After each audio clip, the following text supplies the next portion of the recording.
Hello and welcome to Bharat की बात आपके साथ। और मैं हूं आपका दोस्त अजीत सिंह, एक मैनेजमेंट एक्सपर्ट। आज हम लोग जब भी अपने देश की समस्याओं के बारे में सोचते हैं, खास करके जो भी व्यक्ति हों, चाहे वे अशिक्षित क्यों न हो, मैं उनका सम्मान करता हूं।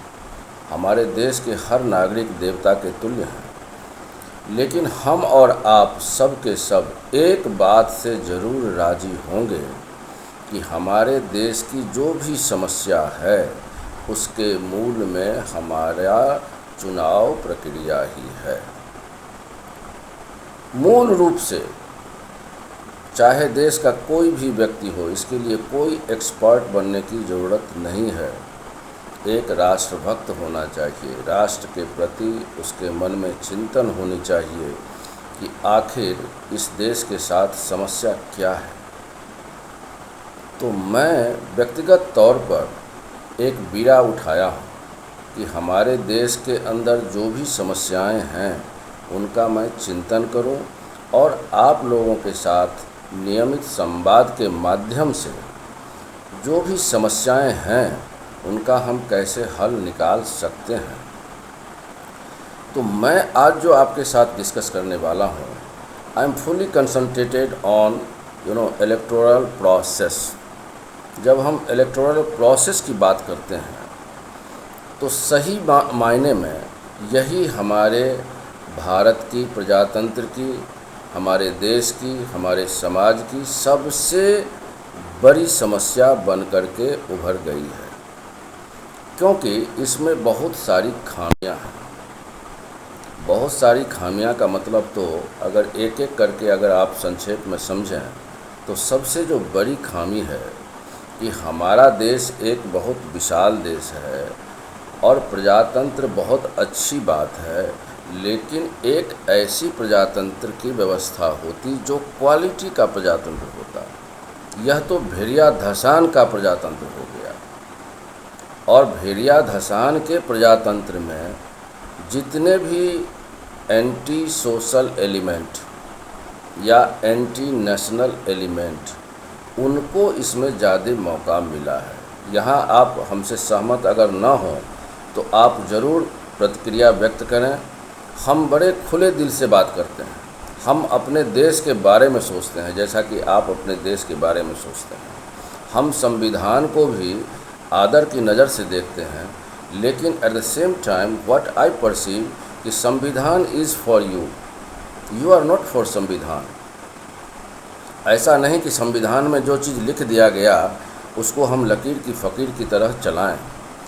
साहब, जिस देश की लिटरेसी रेट महज 18% थी at the time of freedom, 18% मात्र, उस देश में यह कैसी प्रजातंत्र चल सकती थी जहाँ के लोगों को ठीक से, अपने नेताओं को ठीक से समझ नहीं सकते थे। हजारों साल की गुलामी झेलने के बाद लोग इतने मार खा चुके थे, इतने दबे हुए थे, इतने कुचले हुए थे, और अशिक्षा उनके ऊपर एक बहुत बड़ा बोझ, गरीबी, दरिद्रता, सारा बोझ, नासमझी एक बहुत बड़ा बोझ। और ऐसे में आप भेड़िया धसान कि everybody has right to vote and anybody can fight an election, तो हुआ क्या? अगर आप 1947 से आज तक की बात देखें तो किस्मत से आपको कोई बहुत अच्छा नेता मिल गया हो। जैसे लाल बहादुर शास्त्री जी आपको किस्मत से प्रधानमंत्री मिल गए, श्रीमती इंदिरा गांधी जी किस्मत से आपको अच्छे प्रधानमंत्री मिल गए, या राजीव गांधी जी अच्छे प्रधानमंत्री मिल गए, नरसिम्हा राव साहब अच्छे प्रधानमंत्री मिल गए, डॉक्टर मनमोहन सिंह साहब अच्छे प्रधानमंत्री मिल गए। हम लोग किसी नेता माने पॉलिटिकल पार्टी की बात नहीं करेंगे। Will be talking simply the leaders who has really led our country to a good destination, to a good direction. That's what we are concerned about. We don't have anything to do with their political parties. To which political party they belong, we don't have any concern.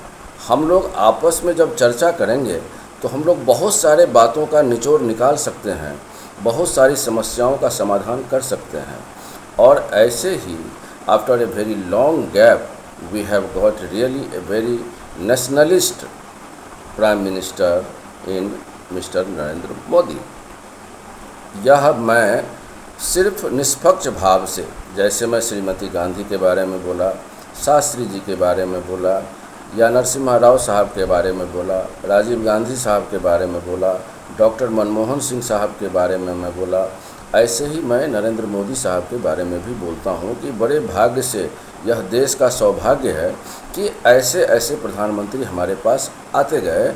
नहीं तो जिस तरह की यह जो चुनाव प्रक्रिया हो रही है हमारे देश में, तो हमारे सारे पूरे देश की अगर बात करें तो सारे राज्यों में खास करके जो क्षेत्रीय anti national anti social elements छा गए और जातिवाद के नाम पर, मजहबवाद के नाम पर वोट बैंक बनाते गए, जातियों का समीकरण करते गए, मसलन कि एक तरह से शासन व्यवस्था का मजाक उड़ा दिया गया। अभी आपकी जो साक्षरता रेट है वह मात्र 74.04% है। आज मसलन कि 26% लोग इलिटरेट अभी भी हैं। और मैं बात कर रहा हूँ, I am not talking of the present, my main focus is about the past, what we have committed the mistake, and we have to learn from the past what we have committed the mistake। तो इतने लोग illiterate हैं। और सबसे खासियत बात यह है कि एक सरपंच बनने के लिए इन्होंने एक योग्यता निर्धारित की है सरकार ने कि 10वीं पास होनी चाहिए, और एक जिला परिषद का सदस्य बनने के लिए इन्होंने एक योग्यता निर्धारित कर दी है, 12वीं पास होनी चाहिए। तो भाई एमएलए और एमपी जो वाकई गवर्नमेंट चलाते हैं, बनाते हैं, उनके बारे में कोई शिक्षा का कोई प्रावधान ना होगा। सारे के सारे बस अपने बदमाशी से, चालबाजी से, गुंडागर्दी से, येन केन प्रकारेण केवल शासन व्यवस्था में घुस जाएंगे और उसके बाद किसी दूसरे तीसरे को आने नहीं देंगे, अपने बेटा को बनाएंगे, अपने बेटी को बनाएंगे। मसलन कि एक पारिवारिक यह जो प्रचलन हो गया कि अमुक व्यक्ति अगर मुख्यमंत्री बना तो उसका ही बेटा मुख्यमंत्री बनेगा, या अमुक व्यक्ति अगर प्रधानमंत्री बन गए तो उसका ही बेटा बनेगा, उसकी ही बेटी बनेगी, उसका ही पोता बनेगा। तो यह कब तक चलता रहेगा भाई? और जनता इसमें पीसती जा रही है और सबसे ज़्यादा नुकसान जनता को हो रहा है। तो इस विषय को बड़े गंभीरता से लीजिए। आप में से जो भी नए व्यक्ति हैं, हमारे इस चैनल को सब्सक्राइब करिए, अपने दोस्तों तक शेयर करिए, ज़रूर सब्सक्राइब करिएगा ताकि हमारा वीडियो आप तक रेगुलर पहुंचता रहे। हम बड़े ही सीरियस विषयों को बड़े ही आसान ढंग से आपके साथ संवाद रेगुलर करते हैं। आप सबका मैं आभारी हूं कि बहुतों का बहुत अच्छा कमेंट्स आता है और मैं उस कमेंट्स के माध्यम से आपको जवाब भी देता हूं और नए वीडियो बनाने की भी चेष्टा करता हूं। मेरे हिसाब से अगर देखा जाए तो बिगेस्ट प्रॉब्लम जो है यह चुनावी प्रक्रिया है। 5 साल में आप चुनाव करवाते हैं, हर 5 साल में क्या आप देखते हैं कि हम कैसे लोगों को चुन पाते हैं, कैसे लोगों की सरकार बनती है, इसमें कितना खर्च आता है, वह खर्च किसके ऊपर पड़ता है। महंगाई के रूप में यही डाइन हम सबको खा जाती है। तो बहुत सारी बातें ऐसी हैं जो जनता को चुप रहने की ज़रूरत नहीं है।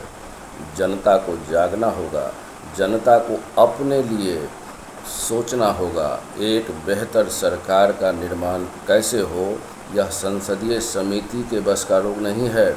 संसदीय समिति तो मजाक की बात करती है कि 18 साल कर दिया जाए एमएलए और एमपी को लड़ने के लिए। It's not a joke, it's a big joke, it's a big blunder. क्या 18 साल का लड़का Will he be matured enough to take the decision? Not at all. Why a judge is appointed at the age of 35? सोचिएगा इस विषय को। हम अगले वीडियो में फिर आपसे इस विषय को आगे बढ़ा करके बात करेंगे। आपसे अभी हम इजाज़त लेते हैं और एक बार फिर आपसे रिक्वेस्ट करते हैं कि मेरे चैनल को आप ज़रूर सब्सक्राइब करें और बेल आइकन को ज़रूर दबा दें ताकि हमारा वीडियो आपके पास नियमित आता रहे। आज के लिए इतना ही। आप सब खुश रहें, आबाद रहें। आप सबको नमस्कार, प्रणाम, जय हिंद, भारत माता की जय।